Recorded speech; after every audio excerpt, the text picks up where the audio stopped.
Acceleration of the system.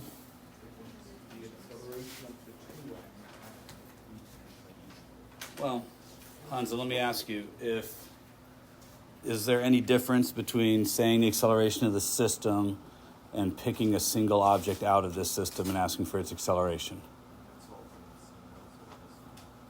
Okay, so that's, I think, that's an important question to ask at the start of any one of these questions.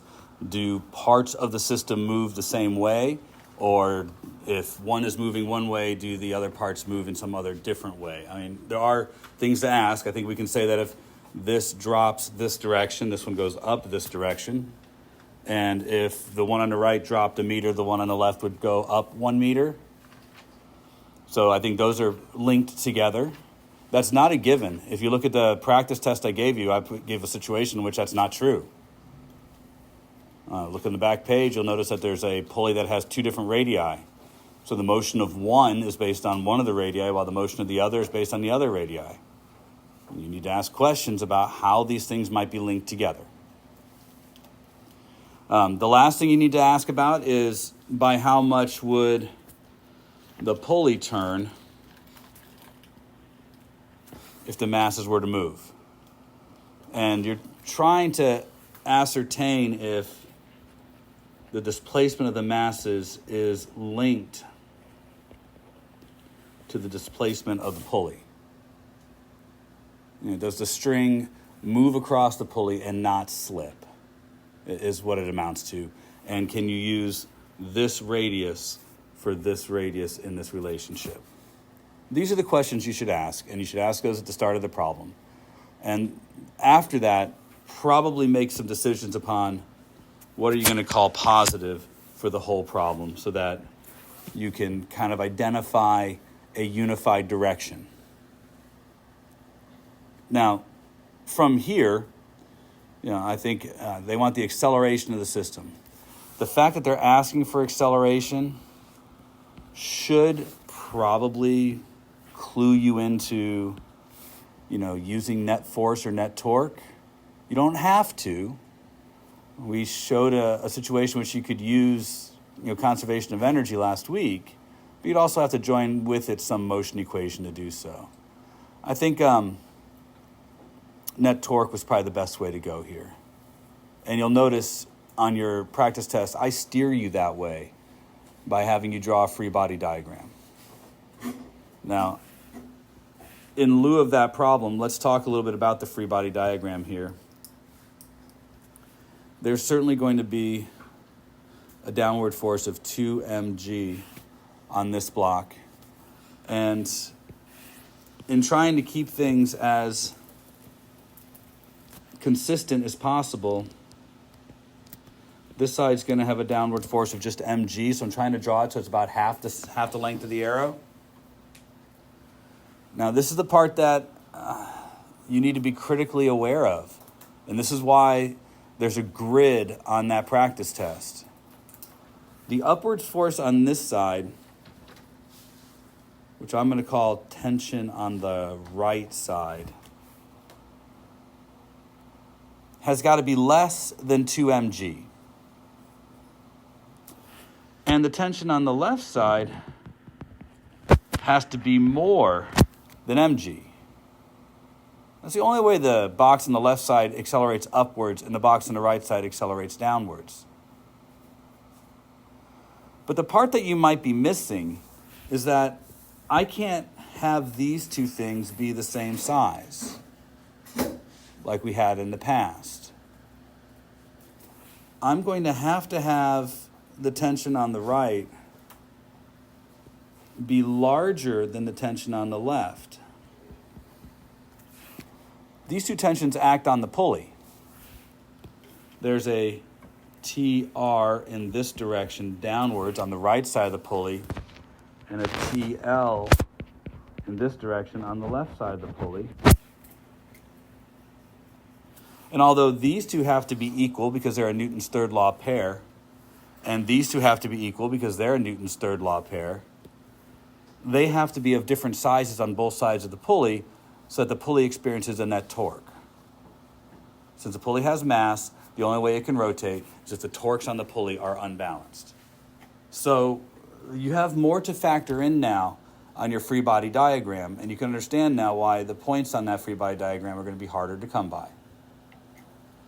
So I think I've handled all of those pieces. Any questions about laying out the forces as they act on each object? What's that? Just to work on the layout of torques. We did one with the TR, but we didn't do one with TL. No, we're going to do this. This is the one. There are other forces that act on the pulley. It has weight 3 mg, which would be the largest force here, and some upward force that I can't really draw to proper scale to keep the pulley from falling downwards. But again, can't draw that to any kind of proper scale because of the way I've drawn this picture. But those two forces don't cause a torque because they act at the center of the pulley, so there's no torque arm. Okay? Now, you guys might not see it this way, but I'm providing you with justification. Right? You understand what I'm saying that?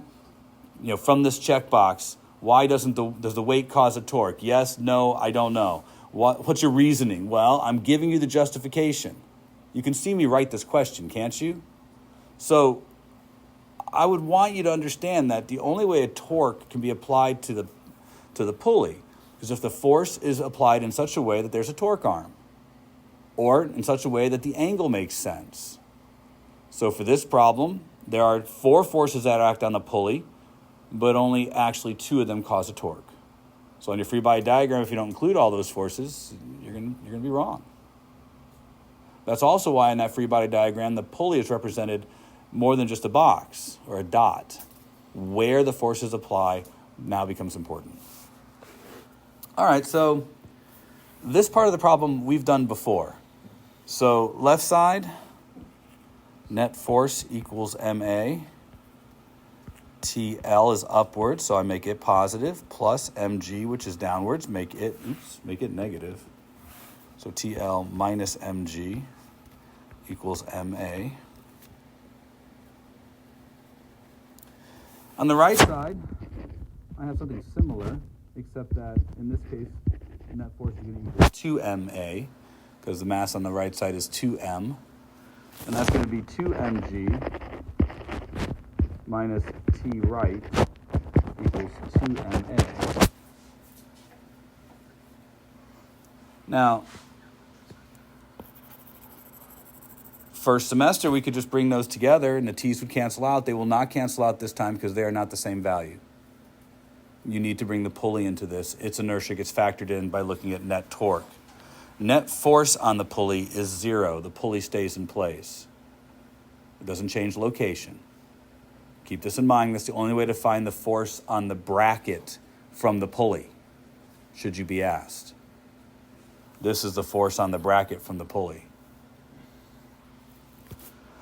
However, net torque is going to equal I alpha for the pulley. And I hate to do this, but I'm going to go old school and make sure. Remember, a torque has 3 parts. There are 2 torques here. The torque arm is this on both sides. And it should be clear that they make right angles here. And this is making a positive torque because it's causing to rotate in the positive direction. And this is making a negative torque because it's trying to get it to roll in the negative direction. So R is going to be the radius of the pulley. F is going to be TR. That is my right side torque. Minus RTL. So that is my left side torque. Equals I alpha. Sign's 90 degrees because we're dealing with the pulley. The string always leaves a pulley at a tangent, and that's always going to be perpendicular to a radius. So that's part of the reason you use round pulleys. Now, all Newton's laws can ever do is produce relationships that might be able to be used to solve for a force or an acceleration. You have three relationships here. You might be able to use those to solve for a force or an acceleration. We are asked to find the acceleration. So I'm going to try and combine those together to find an acceleration. So TL minus mg equals ma. 2mg minus tr equals 2ma. Now, this torque one, RT right minus RT left equals moment of inertia. 1/2 times 3m times r, I can't really fit it in there, let's try better, times r squared alpha. So I kind of shoved it in there, but moment of inertia. We were told it's a disk. So I'm using the moment of inertia of a disk, but I'm making sure to put in the proper mass because the moment of inertia of a disk is 1/2 the mass of the object times its radius squared. The mass was 3m. Don't make that mistake. It's a silly mistake. I think we answered this already, but in case we haven't, remember, I'm going to use that A equals alpha times R because I believe the whole thing has rotational values and linear values that are linked together. So this is going to give me RTR minus RTL equals 1/2 times 3m times r squared times A over R.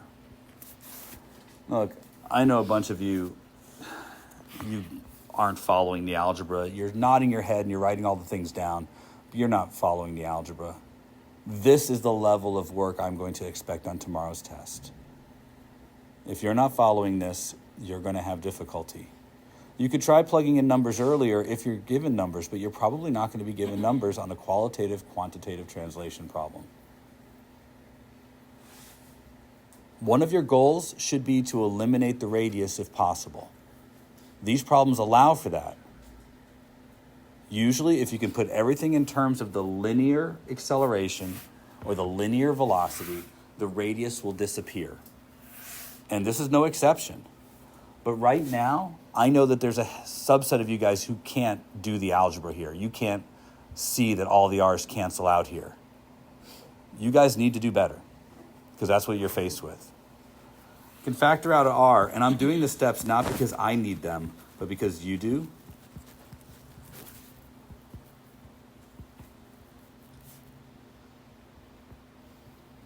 I'm canceling out one of the r's right there. And I'm also factoring out the r on the left. Now I realize I have an r on the left and an r on the right. As long as r is non-zero, I can divide both sides by r. And I'm left with TR minus TL equals 3/2 MA.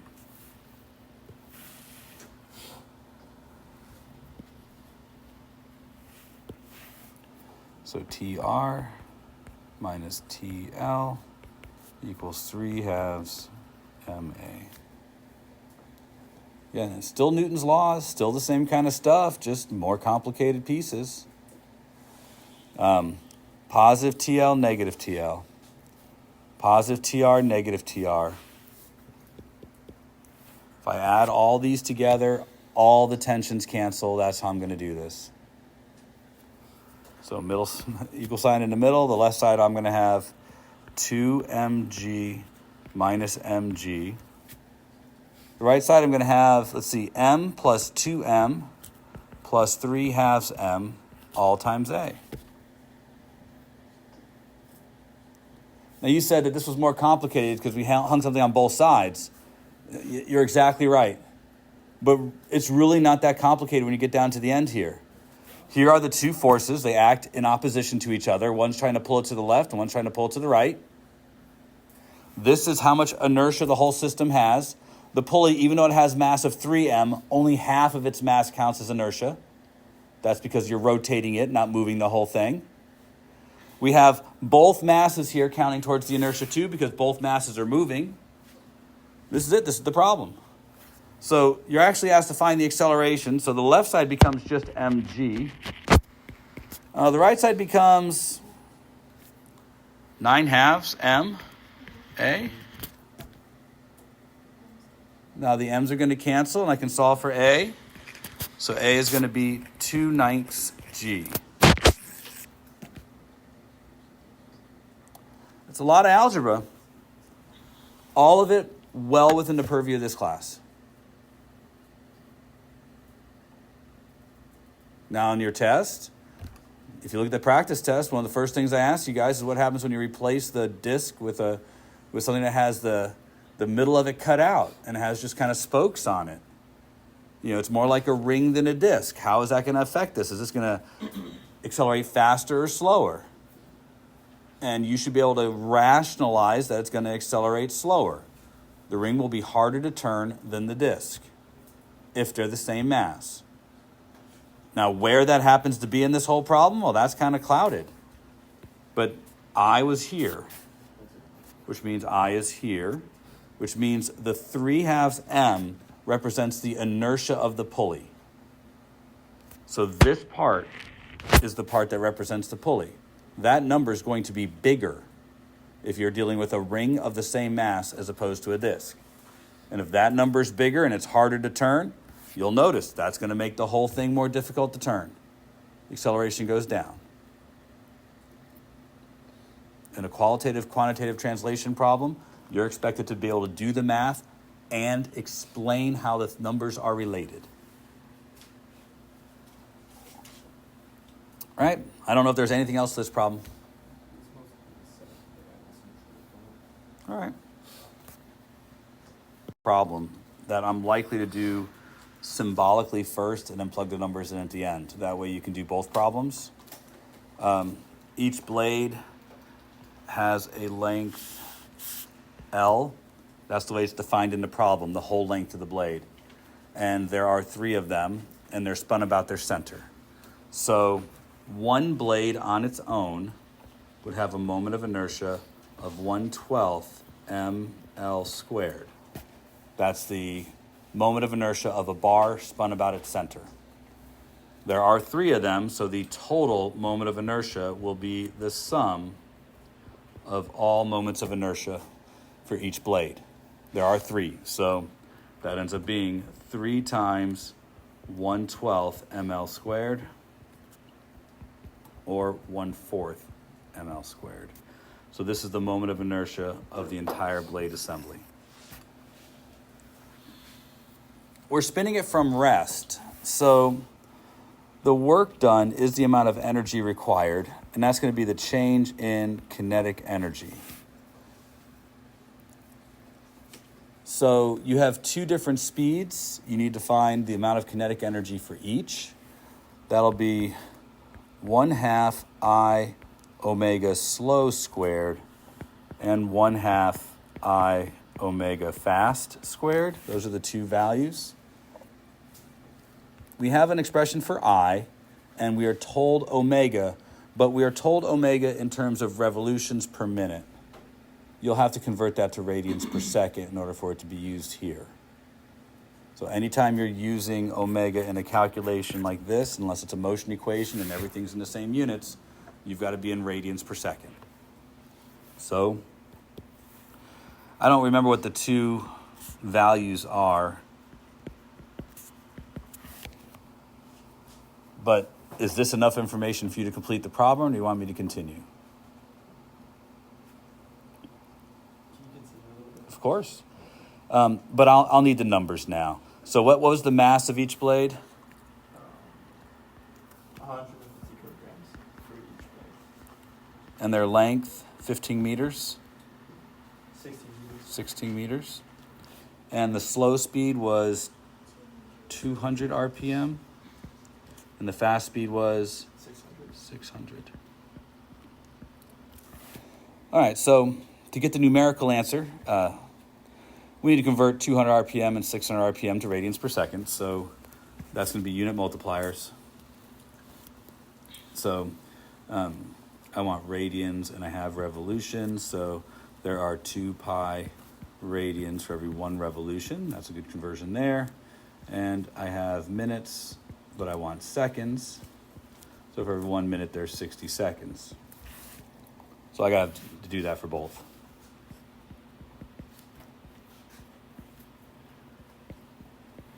So just looking around the room, anybody without a calculator is the person I'm calling on now, right? Seems like the right way to go.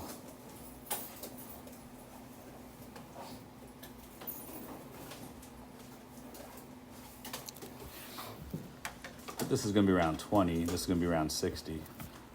But I'll let you get the actual answers. But it's like dividing by 10.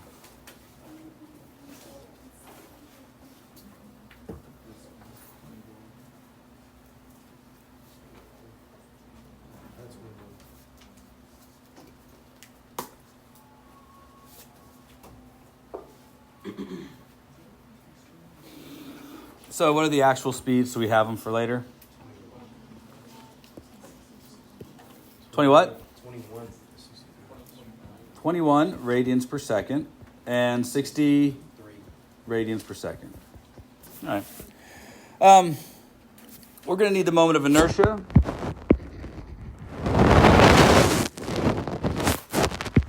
So 1/4, 150 times 16 squared.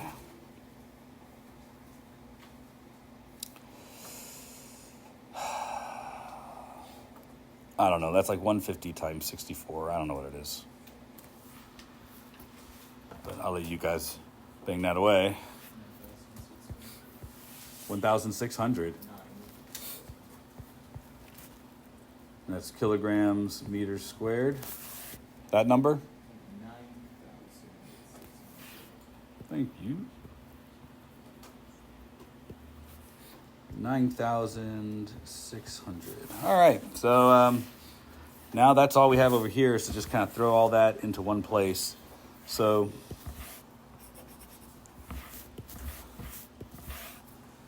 one half times 9,600 times 21 squared, and 1/2 times 9,600 times 63 squared.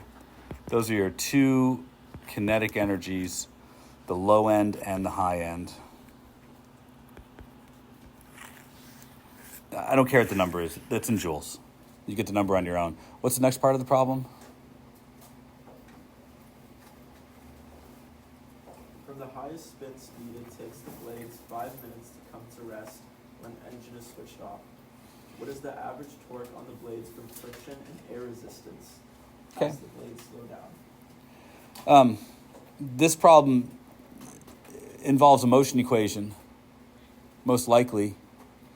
We know the fastest speed is 63 radians per second, and they're asking specifically about torque. So it sounds like I should be using something like net torque equals I alpha. They want the average torque on the blades. So that's this. That is the sum of all the torques acting on the blades. All you need is the moment of inertia and the acceleration. Now, you don't have the acceleration. You have the moment of inertia. You can get the acceleration because you know that they're going to start at 63 radians per second and take 5 minutes to get to 0. That sounds just like a motion equation. Final, acceleration, initial, and time. In fact, I'm not even going to deal with displacement. Final velocity 0, initial velocity 63 radians per second. Time is 5 minutes, which is 300 seconds. That's it. Find alpha. It's a pretty straightforward motion equation.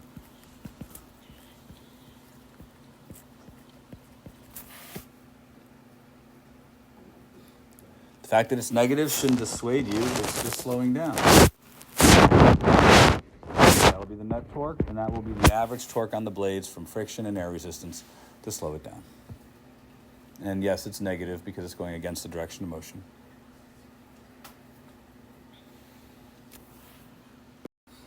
So since the velocity is the same for both the disk and the ring, I can start this problem by recognizing that if they're rolling, that has to be true, and I can put both of them in terms of one of the variables. I'm going to put them in terms of v, as opposed to omega. So for the disk, that's going to be 1/2 mv squared plus 1/2 moment of inertia of a disk. 1/2 mr squared times v over r quantity squared. Again, this is how high the disk will roll on the ramp. Looks to me like the r's cancel out because I have an r squared in the numerator and r squared in the denominator. Again, usually when you put them both in the same term, you get the r's cancel out. That's good. I have 1/2 mv squared on the left and what looks like 1/4 mv squared right next to it, which if I get common denominators will be 3/4 mv squared. mg height of disk. So, just so you guys can see, I'm going to solve for the height of the disk. Height of the disk is going to be, cancel out the m's, and I'll get 3v squared over 4g. That's me just solving for the height of the disk. I canceled out the m's and I divided by g. Any question about that? Well, I can do the same thing for the ring. mgh for the ring has to be 1/2 mv squared plus 1/2 I omega squared. That's the ring. The ring has the same velocity as the disk. So 1/2 mv squared plus 1/2 I for a ring is mr squared. And I'm going to sub in v over r squared. Same thing. Still mgh for the ring on this side.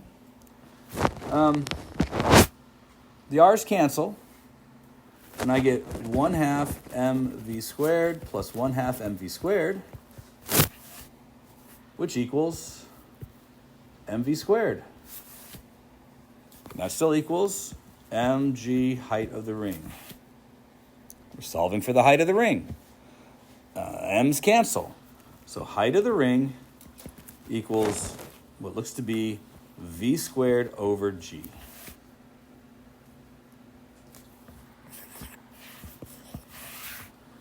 So we want the ratio of what? The ring to the disk or the disk to the ring? Ring to the height achieved by the ratio of the height achieved by the ring to the height achieved by the disk. So ring. Height of the ring, height of the disk, v squared over g, 3v squared over 4g. Obviously the v squares and the g all cancel. And we get 4 to 3. So the ring's higher than the disk by a ratio of 4 to 3. You could say the height of the ring will be 4/3 the height of the disk. Why? The ring was harder to turn. It had more energy. So when it converts all that energy into gravitational potential, it makes it higher up on the ramp. I like that problem. That's a good one. Good one. That's a good test question right there. I like that one a lot. I think the question using force makes more sense. But again, it doesn't matter what I think. You need to find a way to do it. I'm going to use the one that has to do with force, though. The energy one, you find out how fast it's going when it's rolled down some distance, then use a motion equation to get the acceleration, and then go back and find the size of the force. If you're using force, we're going to find the acceleration directly and then use that to find the frictional force. If it's going to roll down the ramp, there are 3 forces that act on it. I think they're all obvious, but you might not. There's gravity, which acts straight downwards from the center, like so. Even though it's not really a center there, it acts as if it's from the center. Then there is a normal force.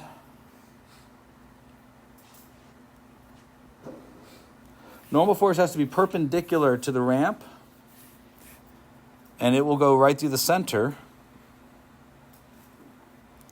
I'm trying to draw these nice and big and bold so you can see them easily.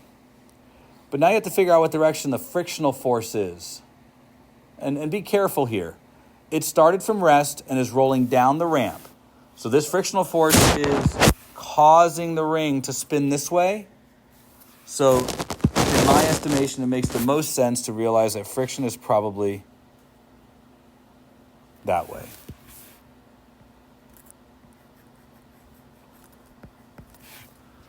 Those are the three forces acting on the system. Now, you have choices on how to proceed right now. For you guys, my experience is the easiest choice is to make the pivot point the center of the ring.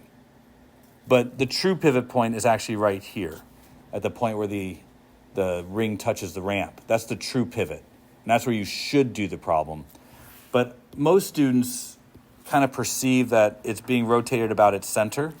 So we're going to use the center of the ring. If we use the center of the ring as our pivot point, then for net torque, which equals I alpha, the pivot point will be the center. Net force, though, doesn't care where the pivot point is, and net force still equals MA. And we've done these problems before, so I'm going to cut to the chase on it. Net force in the x direction equals MA. Net force in the y direction equals 0. There are two forces in the x direction. There's mg sine theta minus friction equals ma. This is first semester work, so I don't feel like I'm skipping too many steps. I know I'm not drawing like a Cartesian coordinate system and breaking them all up into vectors, but we've done this first semester. Am I cool to skip all that garbage? And then in the y direction, normal equals mg cosine theta. The problem is we're asked to find a frictional force, and we can't use this because it's an inequality, and friction is usually a really small amount. So it's unlikely this is going to help us at all, even though we know the normal force. So instead, we need to figure out the friction from other clues. And the best clue to use is to understand that there's a torque that acts on the system. Now, there are three forces, but the weight doesn't cause a torque because it acts at the center. The normal force doesn't cause a torque because it points through the center. The only thing that causes a torque is the frictional force. And if we look closely, that frictional force acts a distance 1 radius away from the pivot point and acts at an angle of 90 degrees. So in dealing with the torque, I'm going to say that the torque from friction, R dot F dot sine of the angle. It's trying to cause it to rotate in the direction down the ramp, so it's positive. R is the radius of the ring. F is friction, and sine 90 degrees. That is the torque from friction. So net torque, R, F, sine 90 equals I, which is m r squared for a ring, times alpha. Done all the same things we did for the problem with the pulley. I've got a relationship here and a relationship here. They both have friction in them. So if I'm trying to find the frictional force, I could eliminate acceleration and solve for friction. Right? They want the size of the frictional force, right? Not the acceleration. So I'm going to use A equals alpha times R, because I think we can all agree that its motion is connected. They say it's rolling. The moment they say it's rolling, I'm allowed to use this. That's going to give me RF equals mr squared times A over R. All the R's cancel here again. So I get friction equals MA.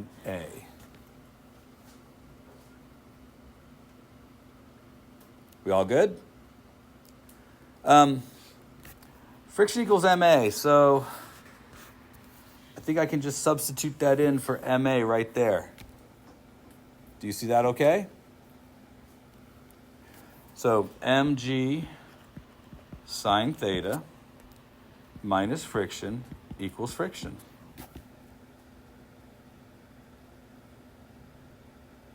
So I'm going to solve for friction.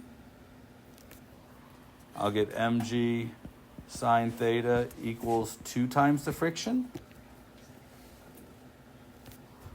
And friction equals 1/2 mg sine theta.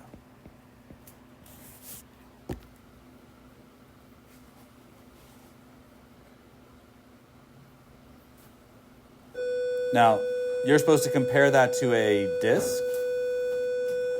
The only thing that you have to change to compare it to a disk is to replace this with 1/2 mr squared.